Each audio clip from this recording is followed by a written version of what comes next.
You'll find a Mets fan. Let's go. Let's go. Mets. This is a Mets year. For all your Mets here, let's go. Let's go. Mets. Bring it home. Bring it home. Bring it home now. Let's go.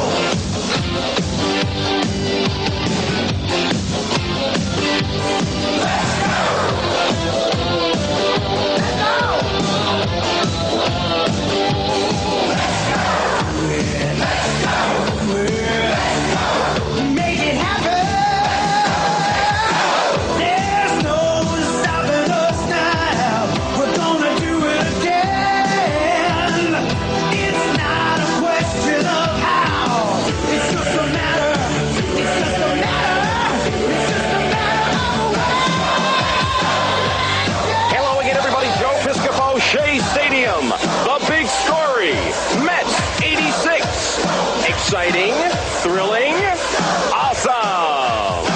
Let's take a look.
What's up, Mets fans? Welcome back to Talking Mets with Rob and another Mets Hot Stove Live right here on the channel.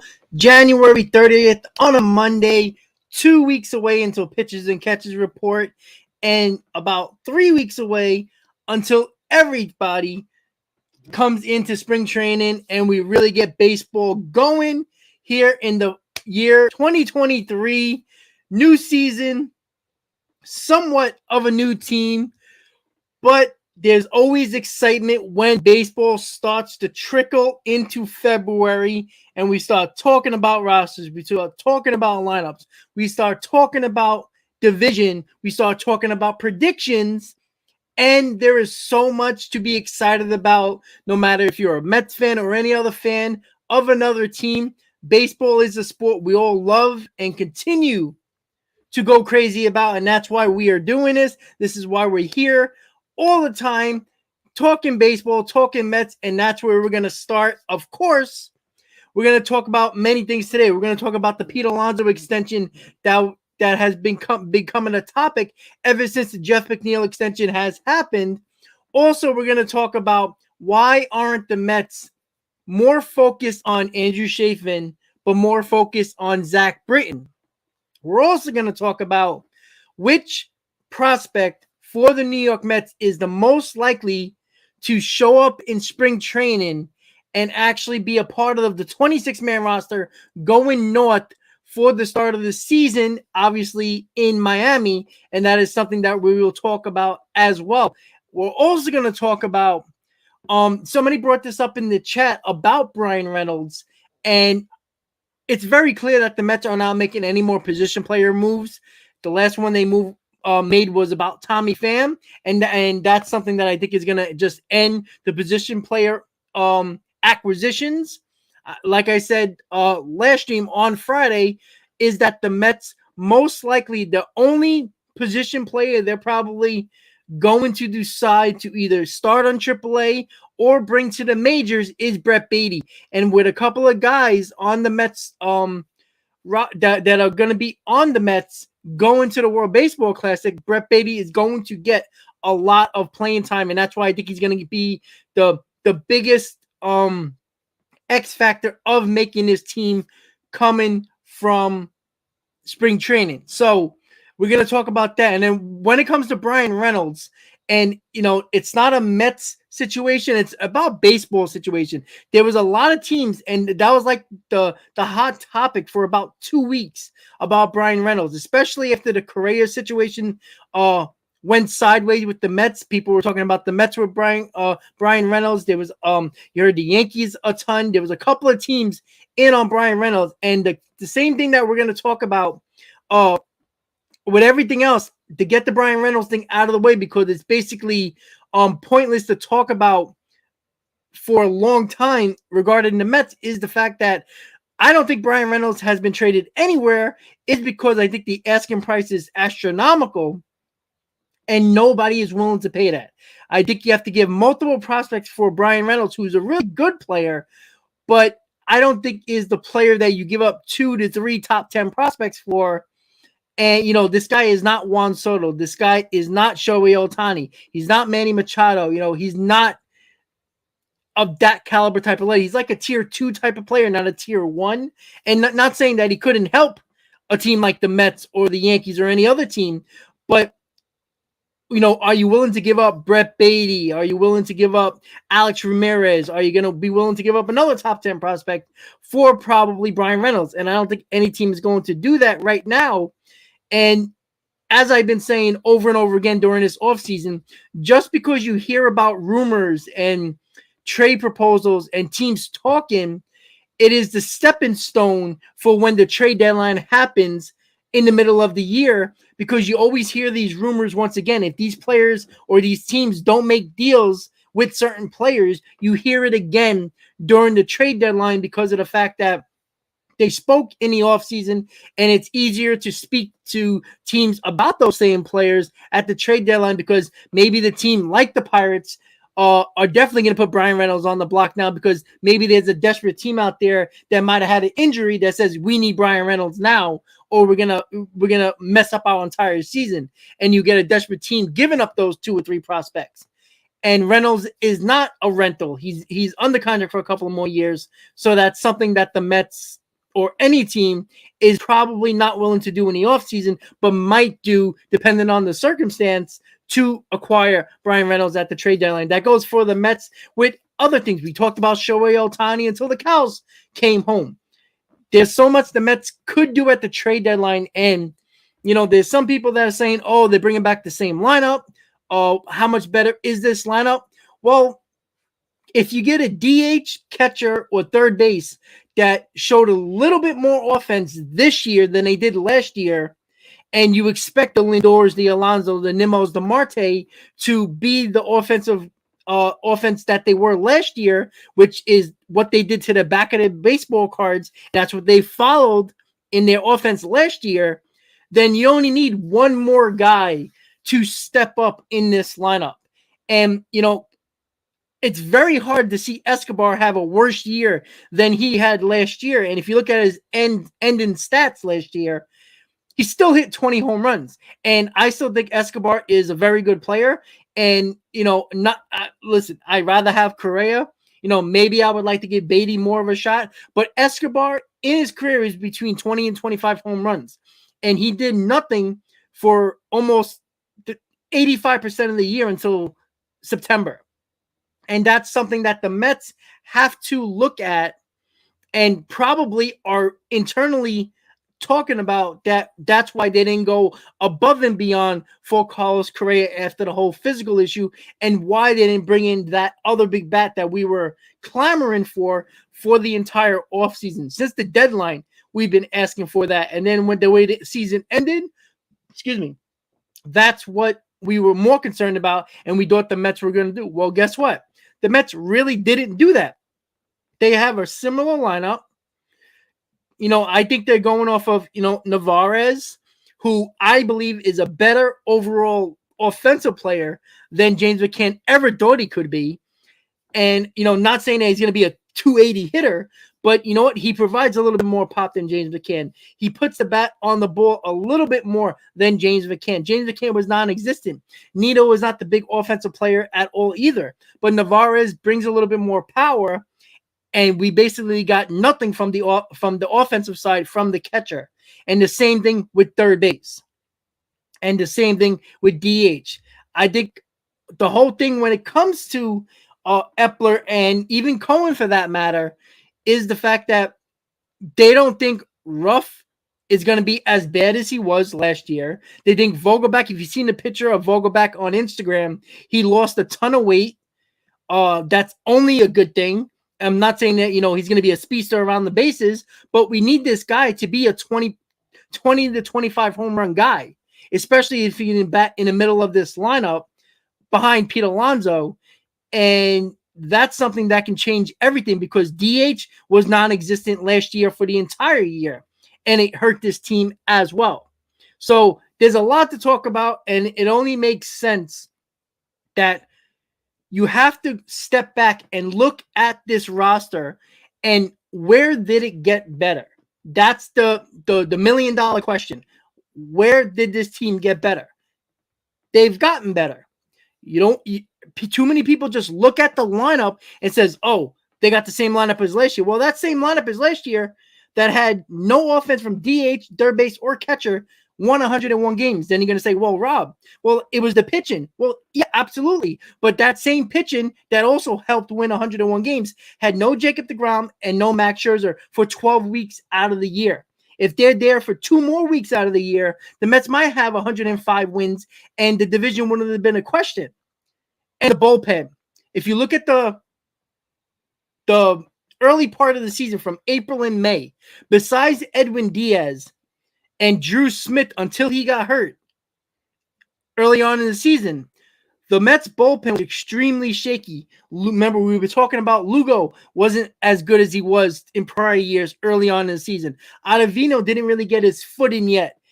And May wasn't that good. There was a lot of guys that wasn't that good. We always talked about the bridge to Edwin Diaz. The first couple of months, there was 5 to maybe 6 games that the team lost because of the bullpen. The bullpen now, even if the Mets don't get Chafin or Britton, is still, I think, a lot better than the Mets were last year bullpen-wise to start the season. And I think that's going to help your team in total, especially when you expect the starters to not pitch as much early on as they did last year. If you look last year, the Mets starters pitched a lot early on. And because of the fact that they did not trust the bullpen enough to, let's take this guy out in the 6th inning because we got a bullpen that we can trust. There was many times the Mets extended these guys and, put more innings on their arms, and it turned out to be a disaster at the end. And then when the bullpen started to finally get its foot in, it was the end of the year, but then the starters basically broke down.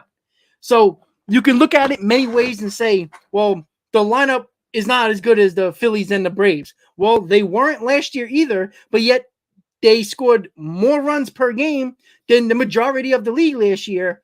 It was 4.75 to end the year. That's actually pretty good. The only problem was the month of September, they scored a full run less. And then you can look back at it as that the most productive, the most exciting, the most active player in this lineup that you always felt would come through was gone from this lineup in the month of September, and that was Starling Marte. Don't think for a second that wasn't a big deal. Now, the Mets still should have beaten the Nationals, beaten the Cubs. They should not have lost to these bad teams. And unfortunately, the Mets' worst month was September. And that's unfortunate, but guess what? That doesn't mean the lineup is bad all of a sudden. And I mean, it's very hard to think that third base, DH, and catcher, that not at least one of them could actually be better than they were last year. All you need is one of them, because you expect Nimmo and Marte and Lindor and Alonso to do what they do. So your top four is not something to be concerned about. It's what you're going to get from 5 through 9. And if you get one of those guys from DH, catcher, or whatever position it is that gives you a year that you were expecting from Escobar, say, from DH, if Vogelbach plays the majority of the games, and you got Tommy Pham, who a lot of people don't think that he's that good of a player. Look at his numbers last year. He would have been a better DH than anybody on the Mets all year. Like, he's that type of player, and he hits a lot better for average than most guys that the Mets had last year in this lineup that what you had to protect in this lineup, especially Alonso. But I do expect Escobar to be better in his second year. And I do expect that Vogelbach is going to be better than he was. Again, he lost a lot of weight, and I do think that they can actually that is only going to help him. Not with speed, not with walks. He is an on-base percentage guy, but I do think that he was a big boy, and I think he put on a lot of pounds when he got when he was traded to the Mets from Pittsburgh. I think that he gained a ton of weight, and he couldn't get that rotation that he normally gets. Like, I remember seeing him many times where, I don't expect him to hit 30 home runs, Vogelbach, because he's not that type of player. When people thought we got Vogelbach and, there is our power hitter, it's laughable, because he's not a power hitter. He is a power hitter. The definition for a power hitter for me is 25 home runs or more, especially nowadays, post steroid era. If you hit less than 25 home runs, you're not a power hitter. You're a guy who, if he connects well, he'll hit a home run. You can't hit 20 home runs and I consider you a power hitter, because the majority of the league can hit 16 to 20 home runs. So if Nimmo hits 18 home runs this year, is he a power hitter? No. Like, that's what we assumed when we get in Vogelbach. There's some people that talked about, when you bring up on-base percentage and OPS with Vogelbach, that's fine. And, you can bring up on-base percentage, but I don't need Vogelbach clogging up the bases as a number 5 hitter. That makes no sense for me. We can't, we're not going to win ball games, going base to base, right? We need to be smart like we were early on in the season, basically almost the entire year going into the end of August into September. What we did, we took an extra base when we can. We stole a couple of bases when we can, right? We bunt the guys over. We moved the runners over. We played smart baseball. We played small ball. We did things that a lot of teams in Major League Baseball do not do. It was successful basically 80% almost 85% of the year. But the guy that we counted on the most basically came through every time. I mean, I've seen it so many times against Atlanta, against the Yankees. When I was at the game at Citi Field when Aaron Judge hit the home run early in the first inning, and I think it was back-to-back home runs, and they were down 2-0. Guess who came up the following inning and started it off with the runs? And that was Starling Marte. That was a huge deal for this lineup. Starling Marte was like the lightning rod to this lineup. And you saw Nimmo struggle when Marte was not behind him in September. You saw Lindor struggle a little bit. You saw Alonso numbers go down a little bit in September. So it's a trickle-down effect. One of your electric players, especially at the top of your order, was a problem. And because McNeil was so used to batting 6th, 7th, around that area, you started putting him up at the top spot. Even though he's a great hitter, he still wasn't Marte, what we were used to the entire year with Marte. And I think Marte is once again, a big key to this puzzle. And again, Correa would have made a lot of difference in this lineup, in my opinion. But again, you still got to do what you have to realize what the Mets were missing last year. And it wasn't like, were they missing a power bat? Probably.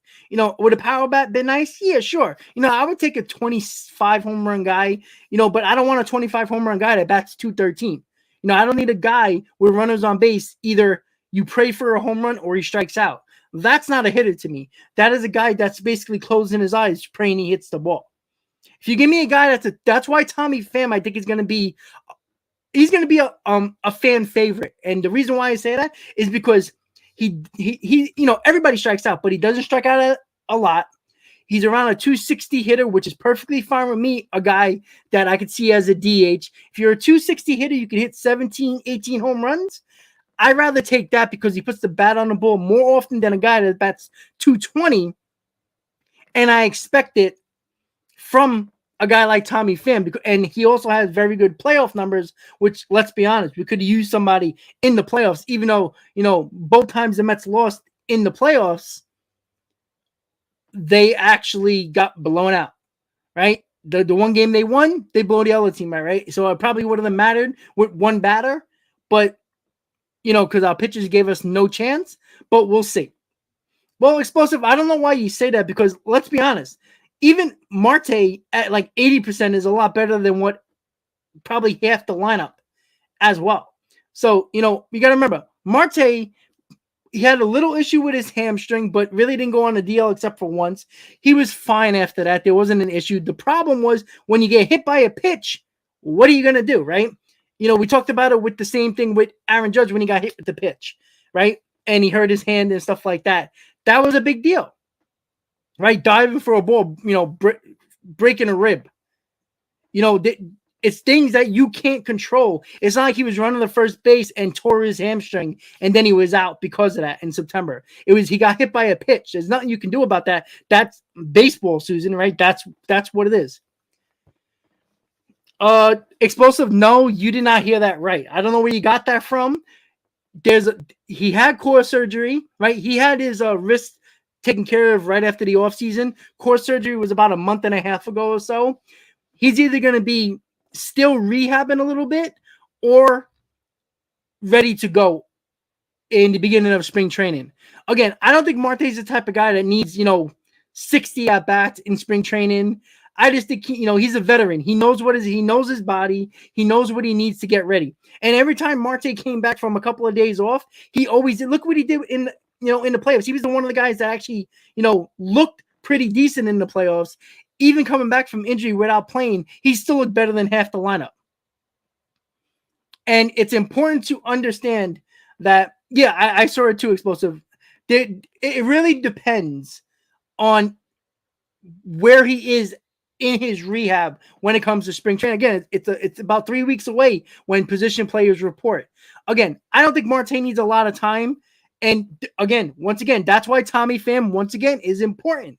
Again, if Marte isn't ready to start the season, Tommy Pham can step in and be reasonable to start the beginning of the season.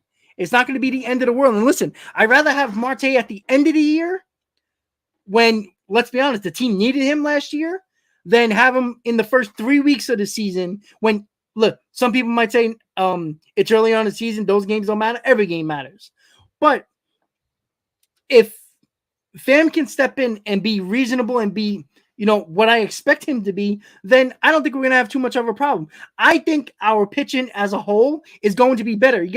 People, every time people talk about last year, I never hear anybody talk about Scherzer was out for 6 weeks. DeGrom is out half the season. People don't talk about that. Why doesn't nobody bring that up? That annoys me to no end because all I heard was Philly with Harper. I hear the Braves with Acuna. Everything I hear about that, I hear it with everybody. Any team you hear of, if they had this guy, if they had that guy, if the Yankees had more of their relievers healthy, it would have been a big difference. If they had LeMahieu healthy, well, if you're gonna bring up those ifs, bring up the Mets ifs, because you lost about 12 to 13 weeks from two of your aces at the top of your rotation, but nobody brings it up. And when we talk about last year, nobody talks about it. I'm the idiot that always brings it up because nobody talks about it. I have arguments from people with Twitter who never like to bring it up. They're like, oh, we got the same lineup. Well, guess what?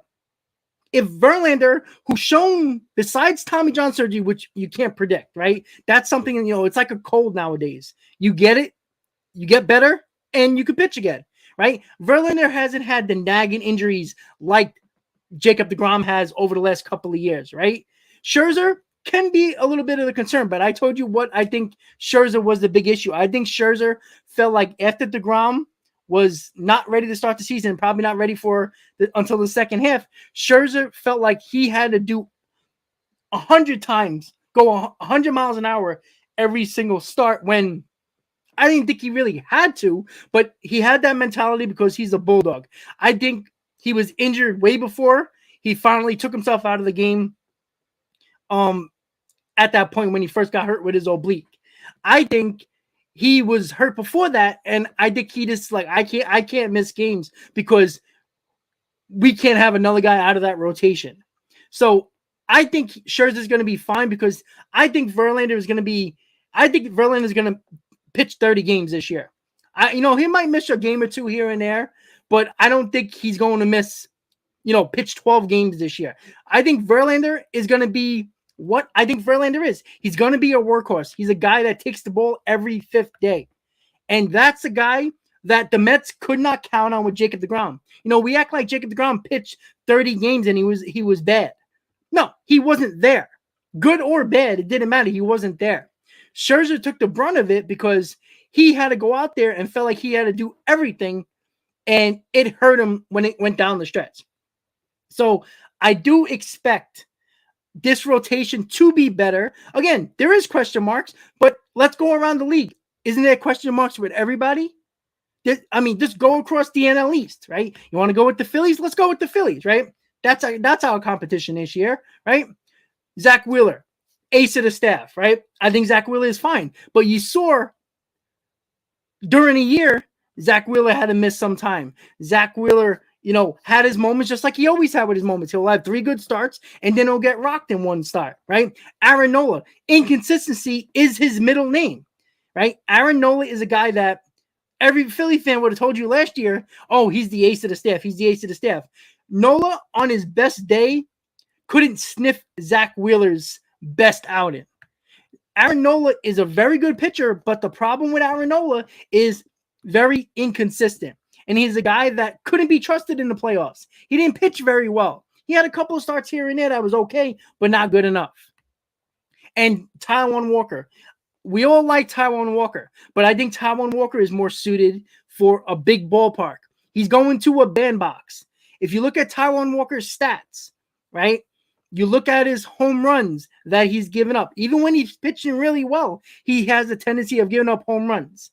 And there was a lot of balls last year. I was going through a lot of his stats, a lot of his the gameplay stats and everything like that. There was a lot of balls at Citi Field that would be about 5 to 10 rows deep at Citizens Bank Park that were caught at the warning track at Citi Field and other ballparks as well. So I don't think Taijuan Walker is going to be as good with the Phillies. He had a 3.3 ERA, 3.4 ERA. With the Mets, I can guarantee you it's going to be closer to 4 than it is closer to 3.5. And the reason why, because Walker's a good pitcher, but again, in that ballpark, a lot of the outs he got or at bats that he got away with is going to be over the wall. And we are talking about the NL East like we play these teams 19 times. We don't, because of the balanced schedule. The balanced schedule is now what it is now, and we play teams in our division 13 times. So it's going to matter. We're going to play a little bit more Pittsburgh. We're going to play a little bit more Royal, the Reds. We're going to play teams that we don't usually play, the Rockies, the Diamondbacks. We're going to play more of those teams. We're going to play a couple of bad American League teams because let's be honest, the American League sucks. Let's be honest about that. We'll agree with that. And going back to more of the pitchers, as everybody likes to throw the Mets to the fire, right? Let's talk about the Braves, right? Spencer Strider never pitched as many innings as he did last year. I always see as the second year that's when they struggle because they can't recoup with their arm going into a season where they pitched the most innings in their career. And look, he broke down at the end of the year. Max Fried, right? The Mets always took care of him last year. He's a guy that's the ace of the staff that everybody just wants to anoint. But when it comes to a big game with him, he struggled. Soroka could be an X factor for the Braves, but he also has to stay healthy, right? Can his Achilles hold up? According to all the reports, Soroka looks like he's on track for spring training. We'll see where that is. But the most important thing looking back at it is that if Soroka is healthy, now you have to think, all right, the Braves rotation pretty good. And it's not great, but it's pretty good. And, the Marlins, I think, is going to be a thorn in everybody's side in the NL East. Their lineup is pretty decent, and we all know about their pitching. The Phillies are going to be the Marlins are going to be a problem for everybody in the NL East. Luckily, we don't have to play them 19 times. And, we got to play them, 6 or 7, depending on who has more home games or not. Well, home sites, the Braves are better, but unfortunately, the Braves were better last year, but they had the same record as us, right? It took them to the last week and a half of the season to catch the Mets. So, they're a team, again, this is the problem with what I complained about with the Mets when it came to the trade deadline. They could bury teams if they made the right moves at the trade deadline. The Braves were on, 5 or 6 games out of first place at the trade deadline. The Mets could have buried them if they made the right moves. They didn't make the moves they should have made, and they allowed the Braves to come back. It's not like the Braves just took over the division. The Mets and the front office didn't do enough to put that NL East away. And that's a big deal. Well, Michael, you hate the Mets. I get it. Again, the Mets are a wildcard team in a first-round exit. Well, you know what? Guess who was a first-round exit as well? The Braves, right? They won the division. They were first-round exit as well, right? You know what? Do I care if we're a wildcard team? Let me just check. Who was in the World Series last year? The Philadelphia Phillies, the 87-win Philadelphia Phillies. If I told you in the month of September that the Phillies would be the third wildcard team and make the World Series, you would have laughed in my face. Say, get off your channel. Never show your channel again because you're embarrassing yourself, right? It doesn't matter if you're a wildcard team or you're a division winner. You only got to get hot at the right time. The Mets started to struggle at the wrong time. But, Michael, you're not being real. Here you are. I found the Met fan that's more negative than me, and that's you, Michael. I don't care if you've been a fan since 67. It doesn't matter. It's common sense. If you notice who's been winning over the last 5 to 10 years, it's been teams that getting hot at the right time, right? If the Mets win the wild card with 95 wins, you're going to say a bad season? Because they can get into the playoffs as a wild card team and get hot at the right time. And guess what? Now we have a chance to win, right? If you believe that the Mets are a wildcard team or the Phillies, or you think the Phillies went into the playoffs as a wildcard team and like, damn, we're a wildcard team. We're not winning nothing. No, you don't do that, right? It doesn't matter. It's impossible you can't tell me this team is worse off than last year when the Braves had the same record as the Mets last year. Because of a tiebreaker, they won the division. Home side, see that, people again, the same thing with Michael and a couple other people that were saying, oh, they were going to win 92 games last year. What gives you that idea?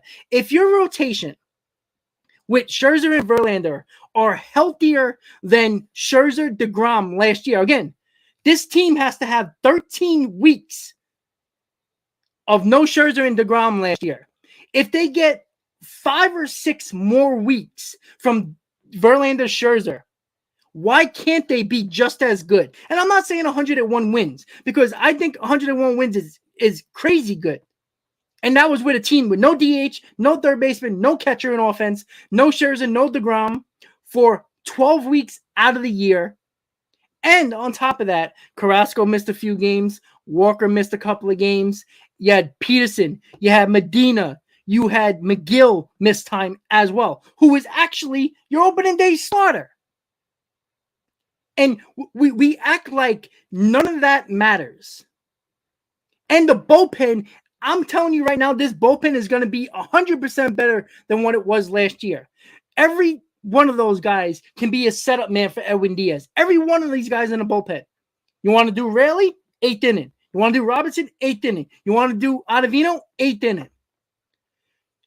You know, we act like this team won 85 games last year and missed the playoffs. Just because they had a shitty end to their season doesn't mean that it's a bad season. You think the Braves said they had a bad season after they played as well as they did? They got up to the end and they got beat by the Phillies, a team that was worse than the Mets and the Braves and everybody else in the playoffs in the National League. Well, Michael, that's what I'm saying. And I think too many people. Well, Home Slice, I see what you're saying, but Shohei Ohtani never pitched in Major League Baseball as well. Yu Darvish never pitched in Major League Baseball as well, right? It's not the Mets that are hyping up Senga. If you hear other executives, other teams that were so desperate to get him, the Padres were as in on Senga as the Mets were. A team in the Padres that are still not considered better than the Dodgers, a team that's looking to win a World Series. So if the Padres would have got him, see, this is the problem that I have with the negativity around the New York Mets. The Padres would have got Kodai Senga. Oh God, that's a great move. I couldn't believe they got them. Look at the talent they got from this Japanese pitcher, right? The Mets get him. Well, he's never pitched 140 innings in his life. Oh, we don't know how he's going to pitch in Major League Baseball. The same thing they said about Justin Verlander, right? They were talking about the Yankees getting Justin Verlander. You heard a little bit about the Phillies trying to get Justin Verlander. A couple of other teams getting Verlander. If the Yankees would have got Verlander, oh, that's a great move to put behind Garrett Cole. But if the Mets get him, oh, he's 40 years old. Oh, yeah, Tommy John. But nobody says, oh, he won a Cy Young last year at the age of 40 after Tommy John surgery. They don't say that. The problem and the mindset of Met fans, you're still in Jeff Wilpon, Fred Wilpon mode. Get out of that bubble. You're looking at the negative aspect of 2 weeks out of the season. If this team wins 95 games and is the second wildcard team, but they make the World Series, are you going to bitch and moan the way where they ended up in the season? No. Just like Philly fans haven't even cared that they were the third wildcard team with 87 wins. The same reason why the Brave fans aren't complaining about that World Series, because they won 87 games. The Nationals, who were dead in 2019 until the second half, went on the run, wasn't even close to being the best team in the playoffs, won the World Series. It comes down to, where do you get hot at the right time? The Mets were hot for almost 5 months out of the year until September, and they cooled down. The wrong month to cool down, but they cooled down just like every other team did. The Braves, April was terrible, right? The Phillies were bad except for the last 2 months of the season after they fired Joe Girardi. The Mets were one of the best teams in baseball all year. They ended as one of the best teams in baseball all year. Unfortunately, they went bad at the wrong time. We had a week and a half that was a complete disaster. And that's all it takes. But that doesn't mean the Braves, who only had 3 games more than the Mets, had a complete disaster against the Phillies. So, and nobody predicted that. People were laughing at the Phillies making the playoffs. Oh, they're going to be, people didn't even think they were going to beat the Cardinals in the wild card round. So it is what it is. Ramon, let me just see something. Hello, Rob. A question: do you think that we can get a real 5 batter before April? No, I think you got what you got. You got Tommy Pham, you got Vogelback, you got Ruff. Again, nobody's going to be happy with that, but look what they did last year. Ruff, can he be just as bad? I don't think the Mets are going to mess around with Ruff. I think they're going to give him spring training, see how he performs. If he looks terrible in spring training, they're probably going to get rid of him. If he looks decent in spring training, they're going to give him a chance in the month of April, just like they did with Robinson Cano. They're going to give him a shot, see what he is, hit him against lefties. If he doesn't perform, he's gone by the end of April, 100%. And that's something that you have to look at. Like, can Vogelback be good this year or a little bit better than last year? If he's a little bit better than last year, he can hit close to 20 home runs instead of, what did he hit, 17? Right? I think Tommy Pham is an X factor in all of this. I think Tommy Pham, people are not giving enough look at Tommy Pham. Tommy Pham's a good player. I'm not saying he's going to be, that power bat that we need or anything like that. But we need a competent bat. We need somebody in the 5th spot that can actually hit 260. And that's what Pham is. I think somebody said something else. Well, Tilly, put it this way. 40 years is a lot better than, 98 years? 100 years? So come on. Like, all of a sudden, Red Sox fans are, so happy all of a sudden. It's weird. Well, Michael, I think it's going to be a good season. Like, I think people are looking at the good seasons like, oh, if they win 97 games, it's a bad year. Why? Because they lost 4 games. They won 4 games less from last year. Doesn't matter because 97 wins can win the division. Nobody knows. Like, if the NL East, all these teams have, get injuries and have problems, you might win with 92 wins. You never know, right? I mean, did anybody think the Guardians were going to win the AL Central last year? No, right? People were picking the White Sox to easily win that division, and it wasn't even close. So it's so much to look at when it comes to, you can critique anybody's lineup. You can critique anybody's rotation or bullpen, right? You can give me 500 reasons why the Phillies lineup is better than the Mets lineup. Yeah, power-wise. But I guarantee you can't find probably more than 3 hitters that hit over 280 in the Phillies lineup. And I guarantee you they strike out at least 150 more times, if not more, than the Mets lineup. That's including the Braves lineup as well. So they might, it's not like Turner hits 40 home runs or 35 home runs. They do hit. Turner hits, 20 home runs? He got that on-base percentage that I think the Phillies needed because they hit a lot of solo home runs last year. But Turner also brings 200 strikeouts. Good, really good players. The guy I wanted on the Mets. I don't think the strikeouts would have added much problems with the Mets lineup, but you're adding 200 lineups to an already huge strikeout total in the Phillies lineup. And the Braves, the same thing. Braves are a scary team. But has anybody brought up, right? You see the Braves have an amazing lineup and so do the Phillies. We have a better lineup though. I don't know about that. I think we have more guys that can bat 260, 270 and put the bat on the ball, which clearly showed that it worked for the majority of the year. Just because it didn't work for the last month of the season when your player that you counted on all year in Marte was out, doesn't mean it's not going to work. When you score 4.75 runs a game throughout almost the entire year, it clearly worked. No, Ken, but I brought up all the time, which I wanted the Mets to get Turner, but that doesn't mean the strikeouts are going to be less because he's a Met. And we talk about the Braves, but guess what nobody's brought up? They lost Swanson. That's not a big deal. But then you can bring, they got Harris. You don't think Swanson, who killed the Mets in the last series of the year against the Braves, killed them? He's not there anymore. We can't just always assume that the Braves bring up everybody and their mother and they're going to perform well. Grissom is supposed to be the guy that's replacing Swanson. Do we know he's going to be as close to what Swanson is or better? What if he's worse? Well, that's offense that they're losing. And, I even said it last year and Brave fans didn't want to believe it. losing Freeman, I don't care about the stats because when it actually counted, where was Olsen in the playoffs? Where was he? Right? I think leadership is a huge deal. Swanson and Freeman were big leaders on that team. Huge leaders on that team. That is a bigger deal than anybody wants to. Again, the Brave fans ain't going to complain about it because they have a World Series in 2021. They had their fun. They won the NL East based on a tiebreaker. That's fine. But I don't hear nobody mention, oh, that's a problem. Like, it's going to hurt them. It's not going to help them. And they're bringing back basically the same rotation that struggled at the end of the year just as much as the Mets struggled with their lineup.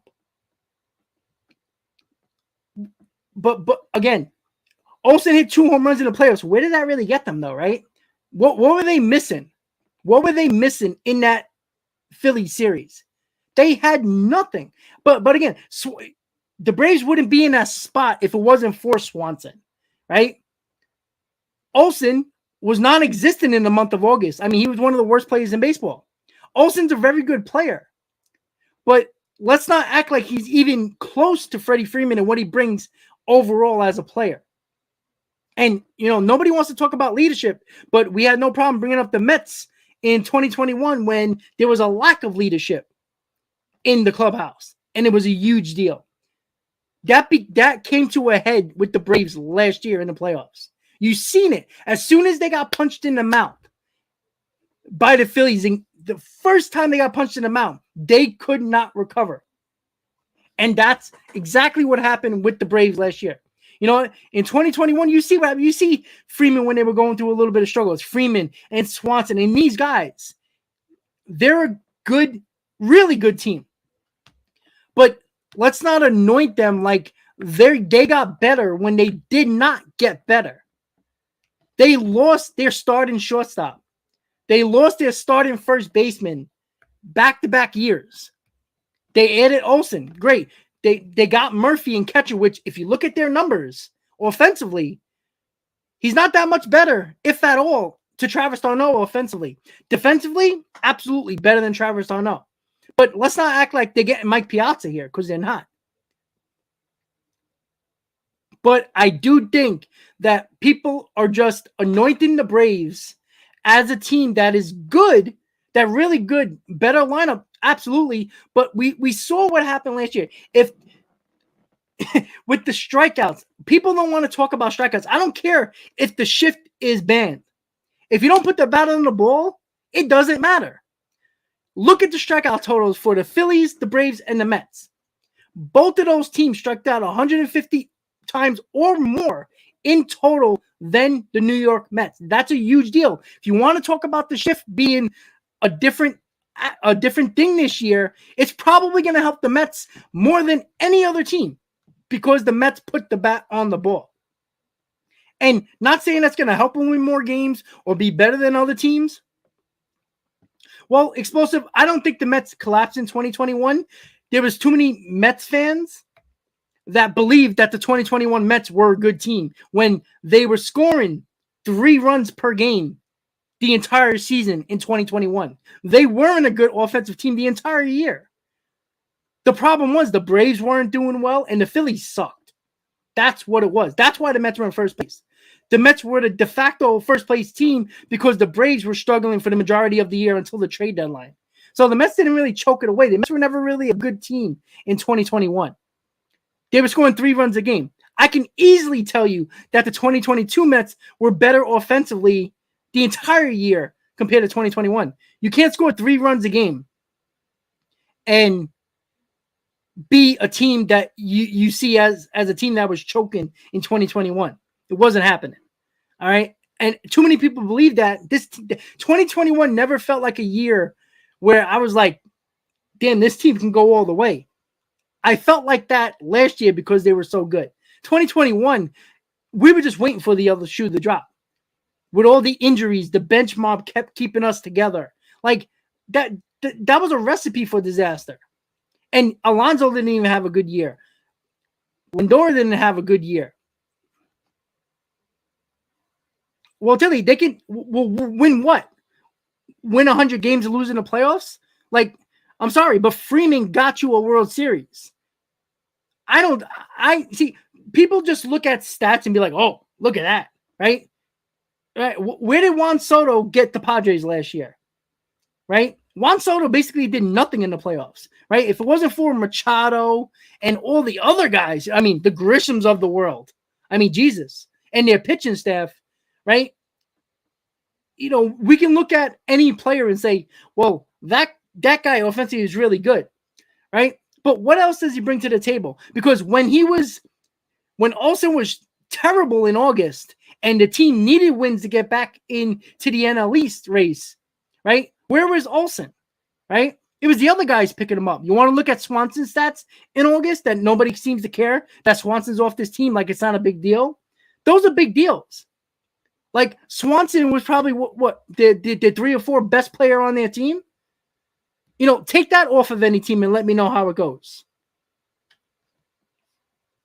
I agree 100%, Michael, 100%. Of course, Verlander and Scherzer is the key, but we're acting like Verlander and Scherzer are Scherzer and DeGrom.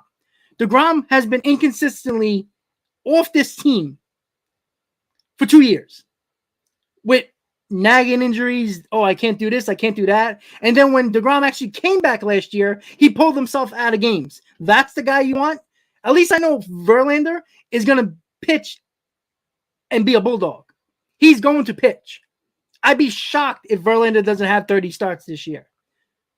I'd be shocked. That's already 15 more than what DeGrom gave. And it was a half-assed job by DeGrom when he did come back because he was so concerned about getting hurt when he came back that he took himself out of games in crunch time when we needed him most. Enjoy yourself in Texas. Enjoy it. Well, KTU, the problem with the big bad issue is that, look, they thought they were going to get, or at least Cohen thought they were going to get Correa.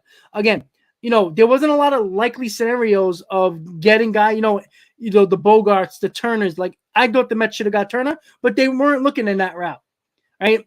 I mean, what big bats were out there? Again, the big bat that the Mets should have went after was Aaron Judge, but they weren't going after Aaron Judge. That was off the table. So what other big bat was available? And don't give me Josh Bell or Brandon Drury. They're not big bats. They're okay bats. They're decent bats. But these guys are not hitting 25 home runs. I mean, Drury probably would, but I think Drury's a flash in the pan, right? Because he'll have a good year or have a bad year. And, you know, he went to the Padres. He did well in the first week or two that he was there, and then he was non-existent, you know, for them after that.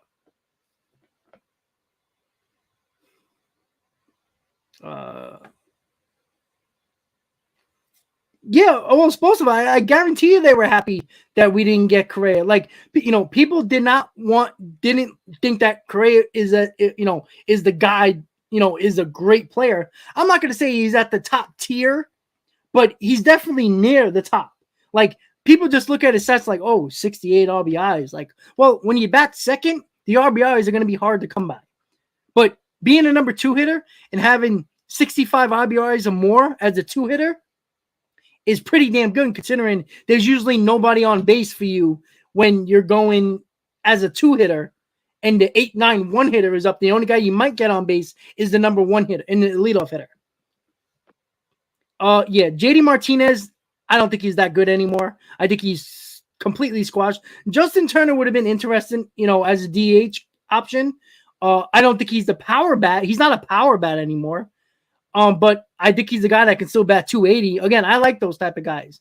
Andrew Benintendi, I didn't see the Mets doing that, even though I wouldn't have minded that. I thought Andrew Benintendi was an option other than Nimmo at that point until the Mets signed Nimmo. But after that, it wasn't the problem. Oh, sorry, MB. I was looking at, I saw that super chat, Apollo. Would you like Brad Hand or Luke Voigt? None. I think Brad Hand, I think he signed. I think he signed. But if not, I don't want Brad Hand. I think he's a disaster. I'd rather have Zach Britton or Andrew Chafin than Brad Hand. Luke Voigt, too many strikeouts and not enough power for me. I'm just trying to look at the comments, guys. Give me a second. Hold on. saw somebody here. Oh, optimistic, exactly. They knew because they seen what Correa done in his career, right? This guy seems like to get a big hit every single time. He's a monster in the playoffs. You don't want to face that guy. You don't. And you know what? He was the one guy that when everybody else hid in the corner and under a rock, and yes, I'm talking about Altuve. Yes, I'm talking about Springer and everybody else that was on that Astros team. Oh, by the way, Garrett Cole too, right? Correa was the one that stepped up and stood in front of a microphone when everybody else hid under a rock. Don't think that even though he was protecting his teammates when he knew what was up, he was still protecting his teammates. That's leadership.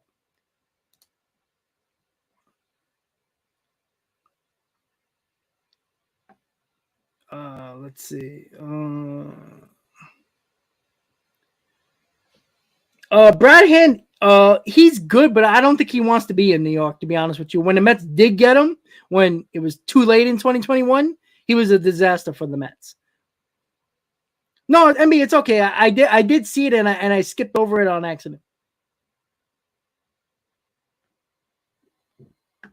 Well, you know what? I would I wouldn't want to give up Beatty for that. I think that's a little crazy. But there was rumors out there that Cabrera or Luzardo, the Mets were looking at, and the Marlins were trying to get Beatty in a deal like that. But I do not think the Mets were going to give up Beatty for that, even if they did sign Correa, because I think Beatty can still be a left fielder if that was the case, right? I think you could have probably got Luzardo or Cabrera, who are very good arms, for probably some, like a top 5 to 10 prospect in that, but not Beatty. I don't think the Mets were willing to give up Beatty, even though it was talked about.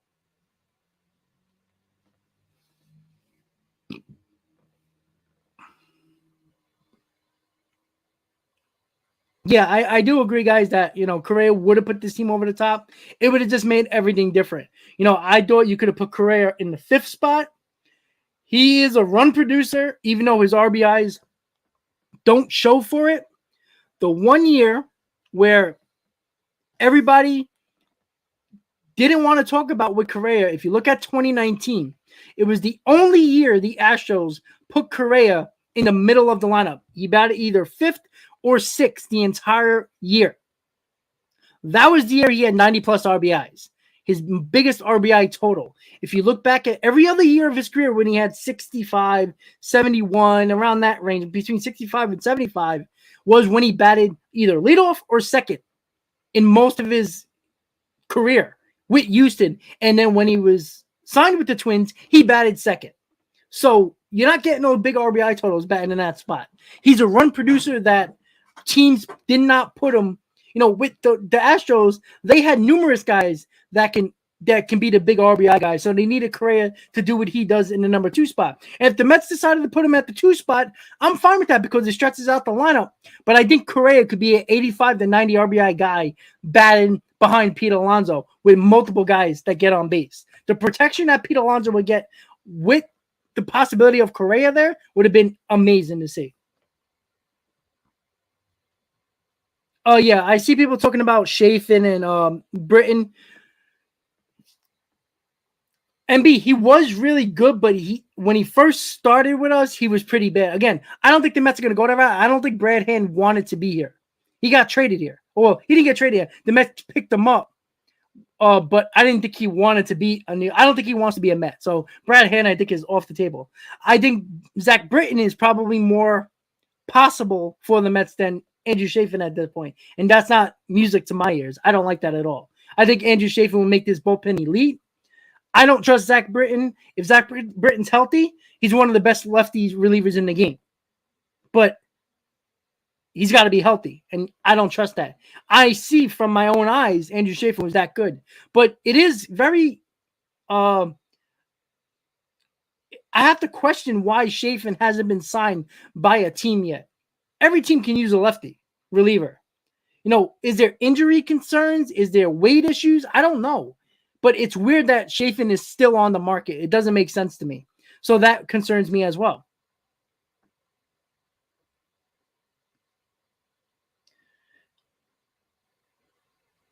Explosive, then you don't know Mets fans. If the Mets would have got Correa, they would have complained about something else. They would have complained about, a rotation arm or a bullpen arm or something. They would have complained about something because Met fans love to complain. Met fans can never be happy, and I get it. We're breaking almost the 40-year mark, winning the World Series. It's been a long time, and for somebody who wasn't around to see the '86 World Championship, I've seen 2 World Series appearances, a couple of playoff appearances, and that's it. And that's all I've seen. I wish I could have been my dad seeing '86, who was in the upper deck at Shea Stadium when the Mets won the World Series. He was in there at Game 6. He was in there at Game 7. Losing the first 2 games in Game 1 and Game 2 at home. He was at all those games in the upper deck. I wish I was there. I wish I was cared about baseball enough, as I do now if I was alive back then. I wasn't. What am I going to do? And Alex Reyes, I don't think is going to probably be an option at all. I think you're going to hear a lot about him next year, but it's also what they're going to do with the guys they already have. Where's Beatty going to play? Is Beatty going to be our third baseman next year? Is Beatty a trade bait if Shohei Ohtani becomes available at the trade deadline? You don't know. So if Beatty's a possibility at third base and Alvarez is going to be our catcher, hopefully, you're looking at it like, can Alex Reyes, who is projected to be a center fielder, but can play all 3 outfield positions, is Nimmo, when Alex Reyes is ready, is he going to be the guy that's going to play center field when Alex Reyes is projected to be a way better center fielder than Brandon Nimmo? I don't know. You just gave Nimmo an 8-year deal, but how long is Nimmo going to stay in center field? That's a lot to talk about. But I think Alex Reyes, he's been jumping up the charts rather quickly, and every level he's been in the minor leagues, he's performed well. So he could be our outfielder of the future, but he has to keep on progressing. Well, I agree with Britton. He's injury prone, even though he wasn't injury prone except for last year or the year before, like the end of the year of 2021 and 2022. He didn't pitch until the end of the year. So the reason why, and I said this before, if you look at the Mets are doing with their bullpen, they haven't give multi-year deals out to bullpen arms other than Edwin Diaz. Ottavino got a 2-year deal, but opt out after the first year. Robinson, 1-year deal. Right? So there's no multiple year deals. Rarely still has some control left over, but that was a trade. I don't think the Mets want to give a multi-year deal to relievers. For whatever reason. I don't know why. I don't know what the plan is with that, why they want to do it that way. I don't know. I think Andrew Chafin is looking for a 2-year deal, maybe even a 3-year deal, with an opt-out after 1 or 2, or even an opt-out after 2. I don't think the Mets want to give a multi-year deal to a reliever. And that's why I think Zach Britton is more likely, because Zach Britton's probably going to get a 1-year prove-me type of deal for probably less than $10 million. I think Chafin is probably wanting a multi-year deal around $10 million, like what Aaron Loop got with the Angels last year. That's what I think, and I don't think the Mets want to go that route. All right, let's see. We're going to end this in a little bit, guys. I'm going to just go through it one more time. Yeah, you see, I was born in 87, so I didn't even see the disaster of 88, so. Well, I'm not worried about Beatty's defense at third base. I think he'll be fine. I don't think he's going to be, Scott Rowland or Arenado at third base, but I think he'll be fine. Again, I don't, was David Wright really good defensively? He was great at catching the ball, but he had that sidearm throw that made the ball go like this, right? I used to throw like that. I know. I was a third baseman. I had a decent arm. I didn't have a strong arm, but I used to throw sidearm as well, and he used to tail. And, David Wright never had the strongest arm, but he can get to every ball. If Beatty can get to every ball, because I think Beatty's problem was throwing the ball to first base. It was similar to what David Wright, but I think Beatty, he throws over the top, and I think that he'll figure that out a little bit, where he has to set and pivot his feet and crow hop when he has to throw to first base, and knowing that he has time to when he doesn't have time. Because when he was on the run, he threw bullets to first base. When he had time to think, that's when he struggled. I think it was throwing to first base, Beatty's issue, not really catching the ball. Will Smith as a lefty reliever, I don't think the Mets are looking at that. I think anything that's a one-year deal is something that they're going to look at.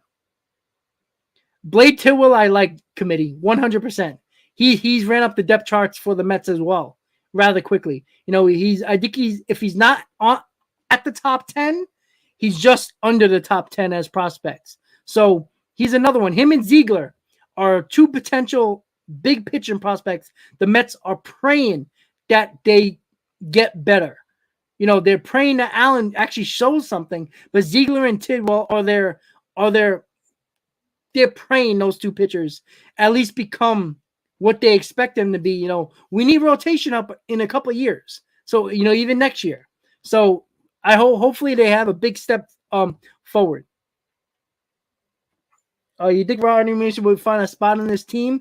I think Ronnie Mauricio needs a Pete Alonso spring training like Pete Alonso had in 2019. If Mauricio shows that, I don't think the Mets have a choice.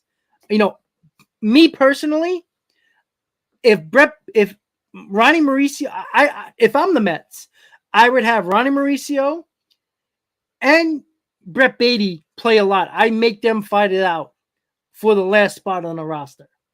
Whoever performs better makes the team. I think that's the way you should do it. Beatty can play third base and left field. Mauricio can play third, short, and second base. That's options as well. But you already got a Luis Guillorme that can do that. So I don't know how much, the Mets are going to look into that as a, nowadays with the DH, there's not a lot of pinch hitting opportunities. There's not a lot of double switches. Pinch hitting for pitchers when they get on the mound when you need to pinch it for them. So you don't need a big bench like you did in the old National League.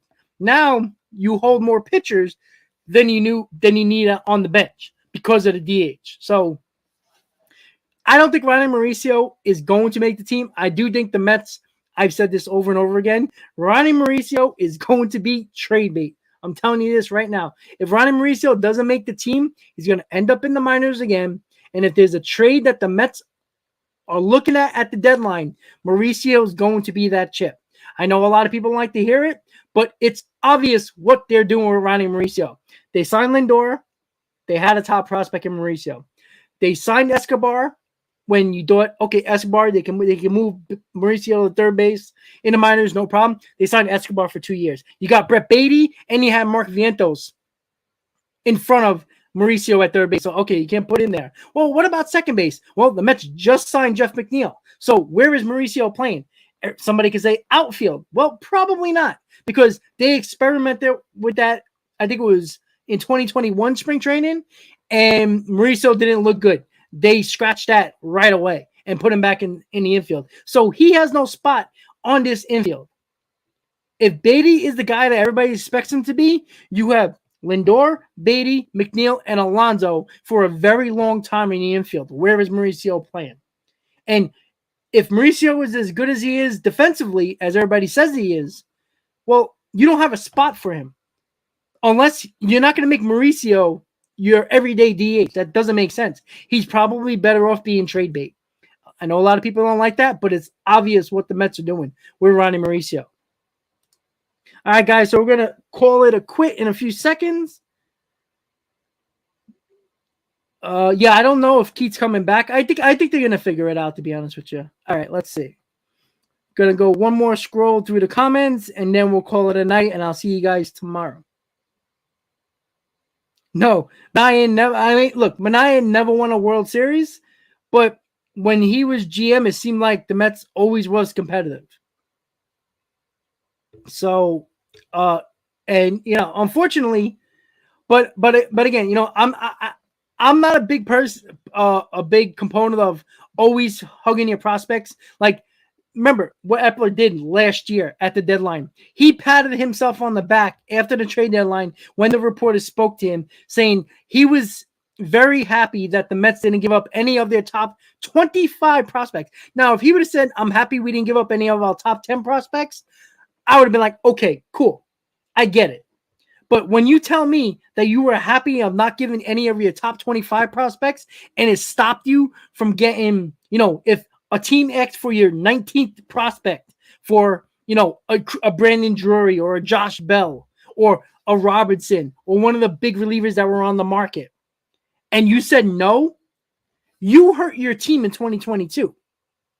Right? If you could have got Josh Bell and Drury, they would have probably been better than Vogelback and Ruff easily. So I didn't understand that. And it made no sense when you were the best couple of teams in baseball the entire year. And, not saying that Drury would have put us over the top. Not saying that Josh Bell would have put us over the top. But it would have been better than what we already had in Vogelback and Ruff. It could have made a difference of winning one or two more games in September where the division would have been a question.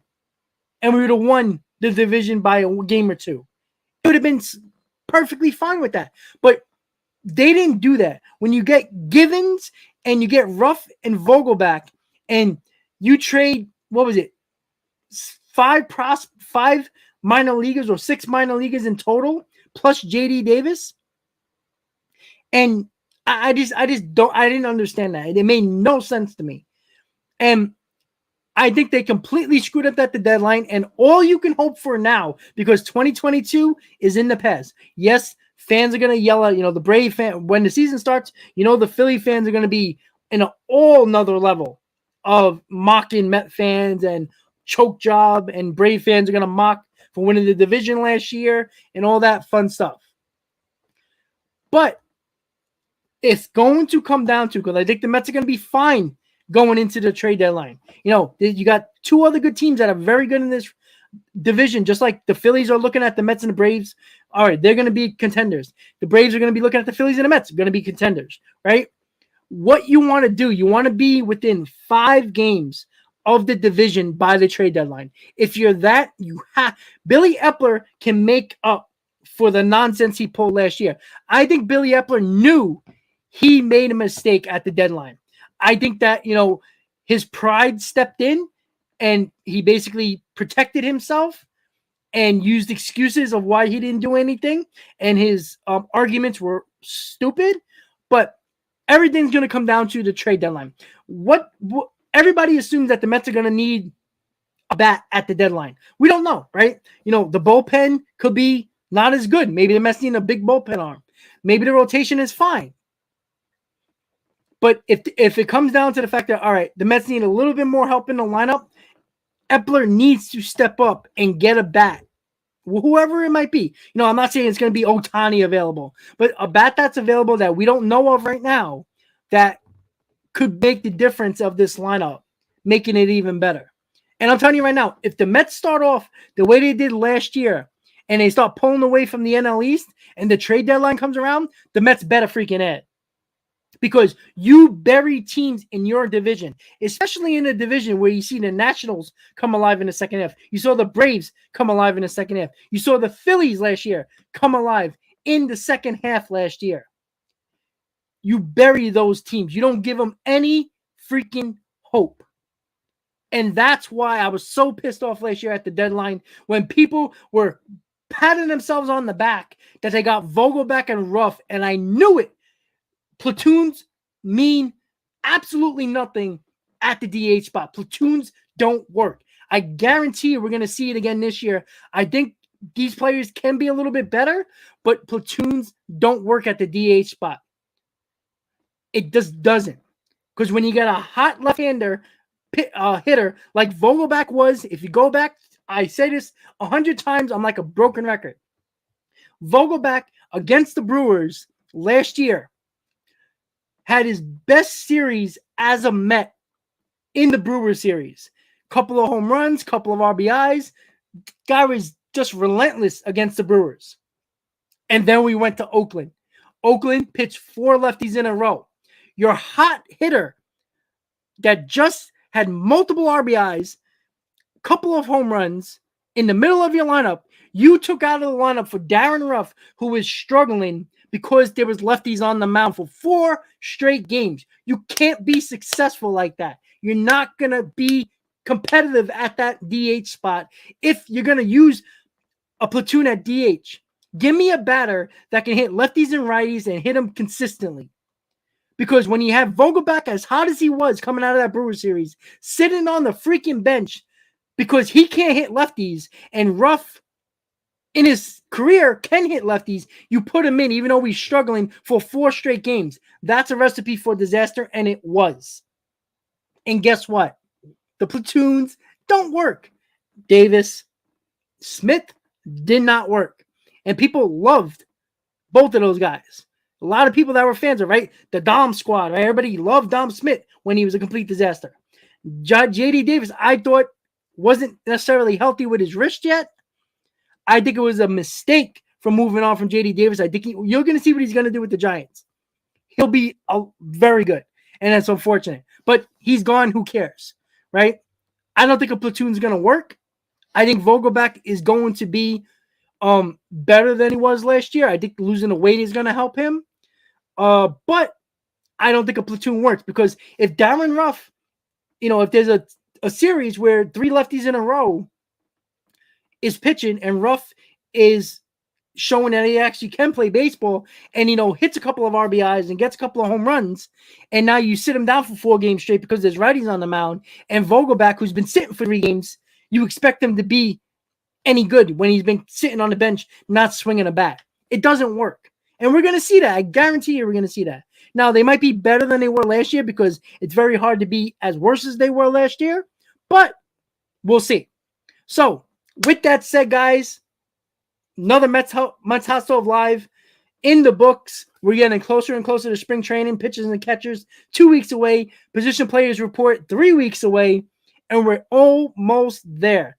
No more Mets Hot Stove Lives, no more MLB free agent frenzies, no more every other frenzy you want to talk about. We get into the games. And that's what we want. Once again, I am going to spring training. We're going to be hanging out with Hayden. He's going to be a part of my live streams in Port St. Lucie. I will do my final Mets Hot Stove probably Thursday night, the 23rd of February, once I get to Florida. Me and Hayden will do a Mets Hot Stove Live for the last time before the 2023 season spring training kicks off. And then we'll do a couple of live streams from the field. We'll do a couple of shorts from the field. It'll be a lot of fun. So with that said, guys, I'll see you tomorrow, 6 p.m. Once again, Mets Hot Stove Live. We're going to keep on talking about everything we need to talk about with this Mets team. So everybody, have a great night. Let's go, Mets. Have a great night. See you next time. Good night, guys. See you next time.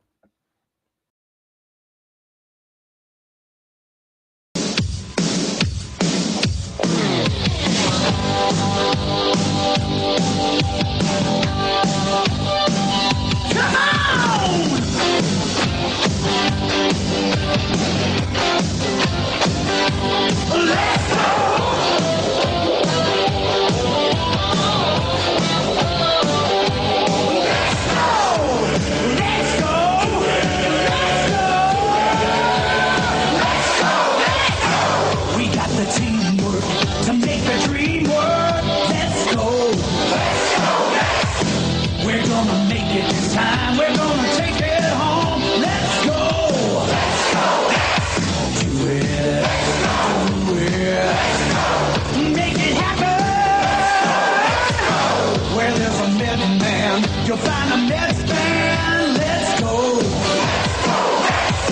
This is a Mets year for all your Mets here. Let's go.